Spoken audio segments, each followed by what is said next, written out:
Good morning and welcome back to Granny's Place. I have with me my mug of tea.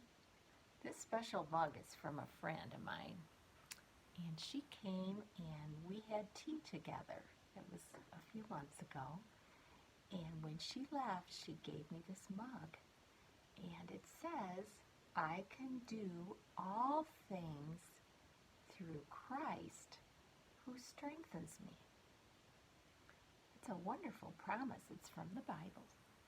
And it says that even when we're having troubles, or we're having a bad day, or things don't go our way, that we can trust in Jesus.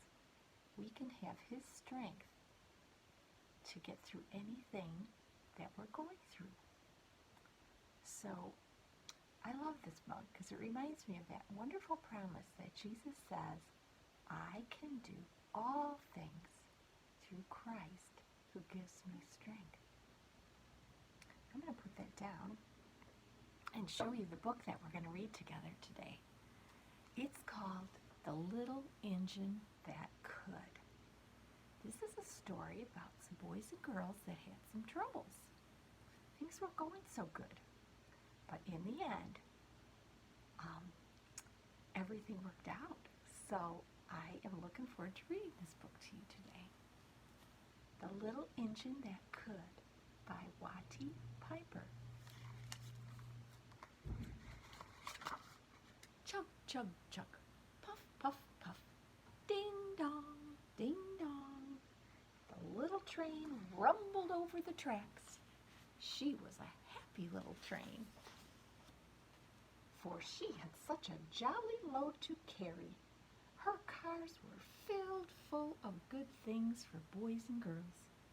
There were toy animals, giraffes with long necks, teddy bears with almost no necks at all, and even a baby elephant.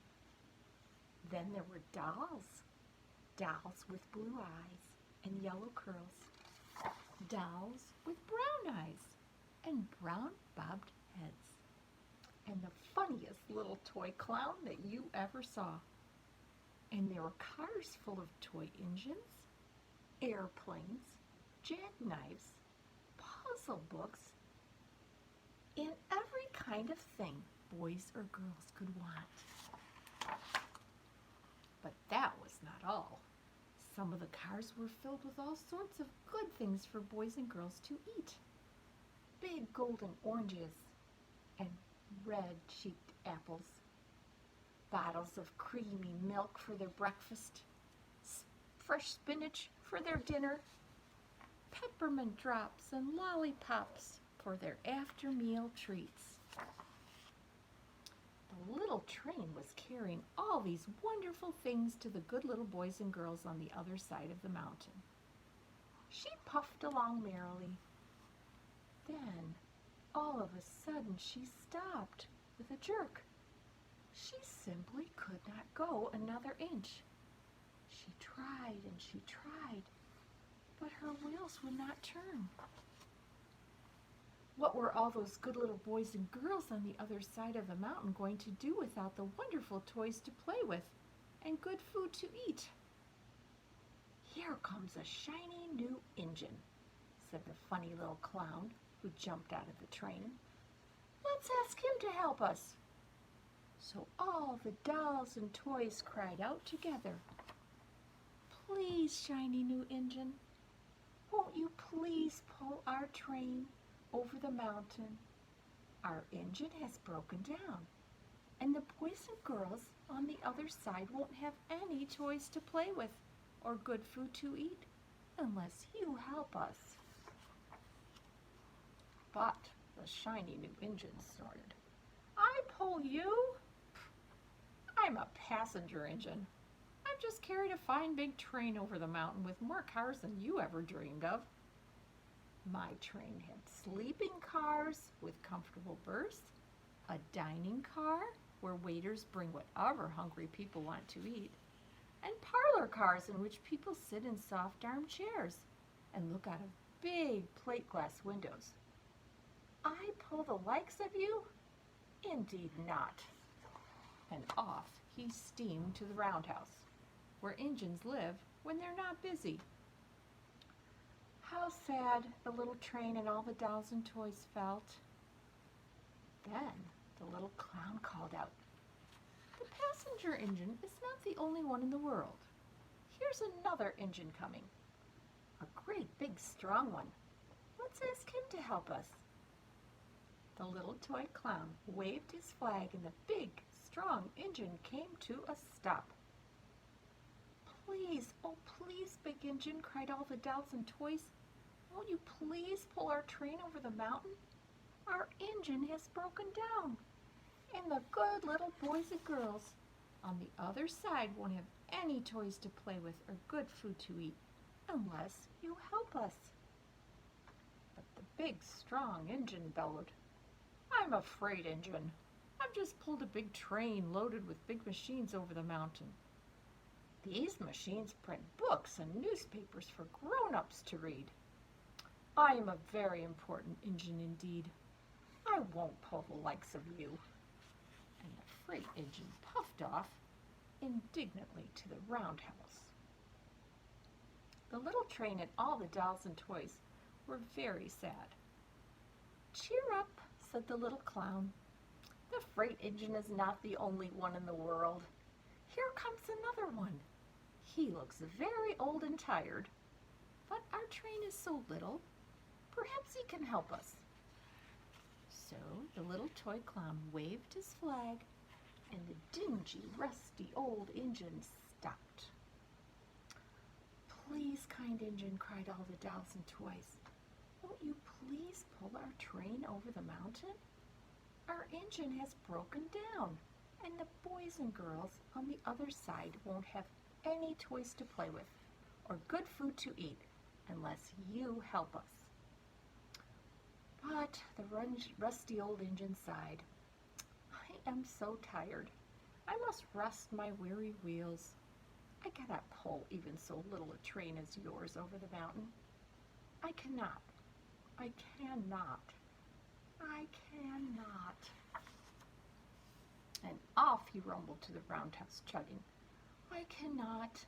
I cannot. I cannot." Then, indeed, the little train was very sad, and the dolls and toys were ready to cry. But the little clown called out, "Here's another engine, a little blue engine, a very little one, but maybe she will help us." The very little engine came chug, chug, chugging merrily along. When she saw the toy clown's flag, she stopped quickly. "What's the matter, my friends?" she asked kindly. "Oh, little blue engine," cried the dolls and toys, "will you pull us over the mountain? Our engine has broken down, and the good boys and girls on the other side won't have any toys to play with or good food to eat unless you help us. Please, please help us, little blue engine."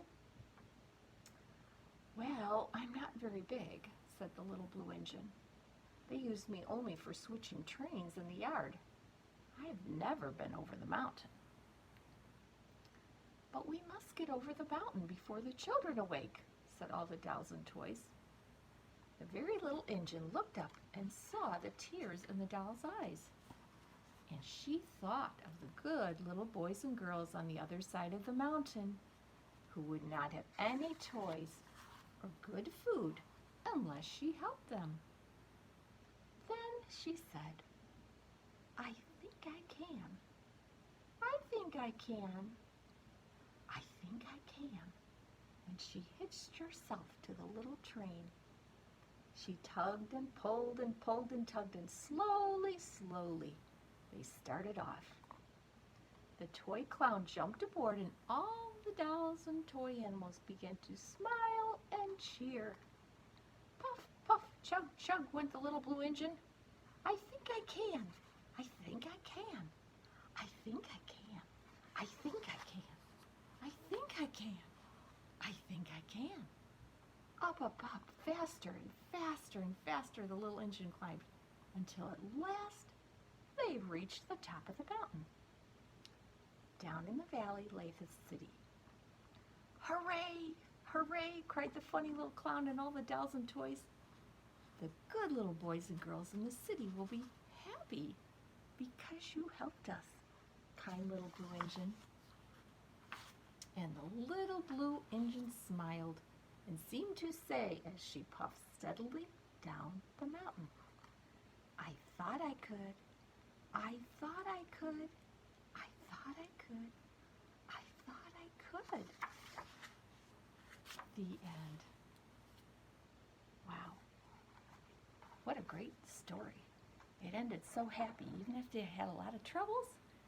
The little blue engine said he would help them. And I hope you enjoyed this story. I'll be back soon. Take care.